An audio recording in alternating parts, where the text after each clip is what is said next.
অবশেষে আমার অ্যাভিয়ারির দরজা জানালা চলে এসেছে। এর আগে ভিডিওতে আমি দেখিয়েছিলাম আমি কাঠ কিনে মিস্ত্রি ঠিক করে তাদের দোকানে দিয়ে এসেছিলাম কাঠ আমার অ্যাভিয়ারির জানালা বানানোর জন্য। আমি এখানে অবশ্য 8টা পাল্লা নিয়ে এসেছি। আমার অ্যাভিয়ারিতে দরকার ছিল মাত্র 4টা পাল্লা, 4টা জানালা, কিন্তু আমি পাশে আরও একটি রুমের জানালার কাজও করিয়ে নিয়েছি এই হাতে, তাই টোটাল এখানে 8টা পাল্লা নিয়ে এসেছে। আজকে অবশ্য শুক্রবারের দিন হওয়ার কারণে এই মিস্ত্রিরা কাজ করতে চাচ্ছিল না, কিন্তু তারপরও উনি আমাদেরকে এই কাজটা করে দিয়েছে, কারণ এমার্জেন্সি ছিল, আমি ওনাকে রিকোয়েস্ট করেছি। তো জলদি সব পাল্লা আনলোড করে আমার ঘরে তুলে দিয়ে তারা আজকে কাজ ধরবে। এবং পাল্লার কাজগুলো আমি দেখছিলাম, বেশ অনেক সুন্দর এবং ভালো হয়েছে, মসৃণ হয়েছে, বেশ ফিনিশিংটা অনেক সুন্দর হয়েছে। মিস্ত্রিকে বললাম, তিনি বললেন যে তিনি অতিরিক্ত শিরিষ কাগজ দিয়ে ঘষে মসৃণ করে দিয়েছে, যে কারণে কোনো জয়েন্ট হাতে বাজছে না এবং অনেক সুন্দর হয়েছে। আপনাদের কাছে কেমন লাগছে পাল্লার কাজ অবশ্যই আমাকে জানাবেন।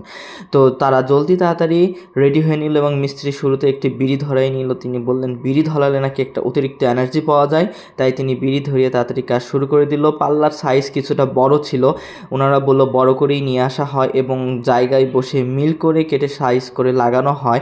ওই জন্য তিনি তাড়াতাড়ি পাল্লার মাপ নিয়ে চাচতে শুরু করলো, চেঁচে মিল করে ফিট করবে প্রথমে, তাই প্রতিটা পাল্লা ধরে ফিট করা হচ্ছে। আর এটা হলো আমার পাশের জানালাটা, আর এইটা হলো আমার অ্যাভিয়ারির জানালাটা। অ্যাভিয়ারির ঘরটাই যে দেখছেন, এখানে ঘরটা অলরেডি রেডি করে রাখছে এবং কিছু খাঁচার পাত আমি রং করে রাখছি। তো ওই ভিতর থেকে আমি ভিডিওটা করছিলাম, তারা চাচলো, চেঁচে নিয়ে সেই সাইডে রাখলো, এই যে এখানে রেখে তারা এখন কবজা লাগাবে। আর জুম্মার দিন হয় আমি আর পরবর্তী ভিডিওগুলো করতে পারি না, এইটুক ভিডিও করলে আমি নামাজে চলে গিয়েছিলাম। পরবর্তীতে এসে বিকালে দেখি আমার কাজ কমপ্লিট হয়ে গেছে। এই যে দরজা লাগিয়েছি, দরজাটা অবশ্য আমার আগেই ছিল, আমি রং করেছি, এই ভিডিওটা আমি পরে আপলোড করে দিব। আর এইটা হলো জানালা, যে জানালার জন্য আমি এতদিন অপেক্ষা করছিলাম, লাগিয়ে দিয়েছে, অনেক সুন্দর হয়েছে।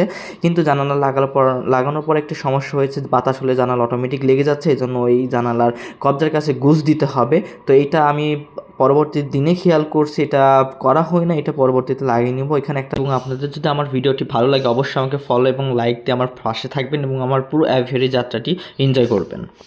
সেলফ যেটা আমি বানিয়ে নিয়েছি, এখানে ওষুধ রাখতে পারবো অ্যাভিয়ারির মধ্যে, সুন্দর লাগবে, সেজন্য কিছু কাঠ বেঁচে গিয়েছিল, এটাতে আমি সেলফ বানিয়ে নিয়েছি। আর দরজাটা আমি ভালো করে চেক করে দেখছিলাম লাগছে কিনা। দরজাটার উপরে একটু ফাঁকা আছে, এই ফাঁকাটা অন্য বোর্ড দিয়ে আমি লাগাই নিব। ঠিক আছে, সবাই ভালো থাকবেন, আল্লাহ হাফিজ।